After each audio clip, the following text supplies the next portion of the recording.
Peace be upon you. My name is Muhammad. A new clip and a new story. But before starting, don't forget to pray for the Prophet Muhammad. May God bless him and grant him peace. Let's begin. Rothschild's first victim was his friend the engineer, Megan, who was working in America, and he trusted Rothschild to the utmost and undoubted confidence, as he would send him his savings of year of work for the second to invest in him.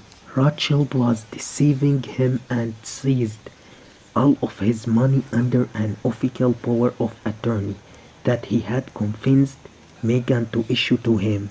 In the year 2015 AD, the engineer Megan returned from American territory to settle his money account with Rothschild, and the second had treacherous intentions for him.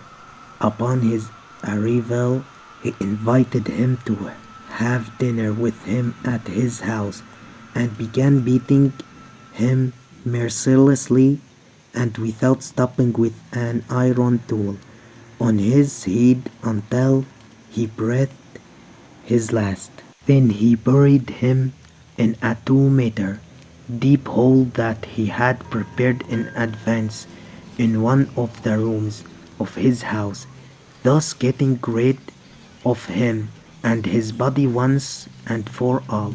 Not only that, he sent a text message to his family informing them that the police had arrested him immediately upon his arrival in the country, thus ensuring that they were silenced and misled as well. As for his second victim, his wife Alexa had taken 400,000 Egyptian pounds of his money, and quarrels broke out between them, and after the restoration of cordiality between the spouses, his wife refused to return his money to him. He became angry with her, so he killed her and buried her in a room adjacent to the room in which his lifelong friend, the engineer Megan, was buried. In his house. He had prepared the room in advance,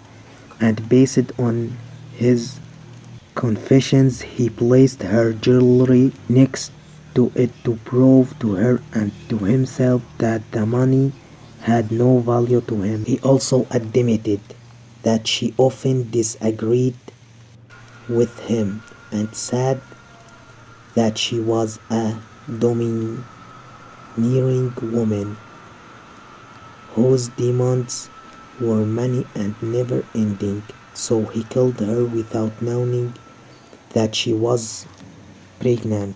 Since her disappearance, her father and brother have been searching for her in every possible place she might be, and while her father was secretly behind exposing the serial killer, he resorted to a lawyer after he doubted his daughter's husband and his story. To be continued. May God's peace, mercy, and blessings be upon you. And don't forget to like the video and subscribe to the channel.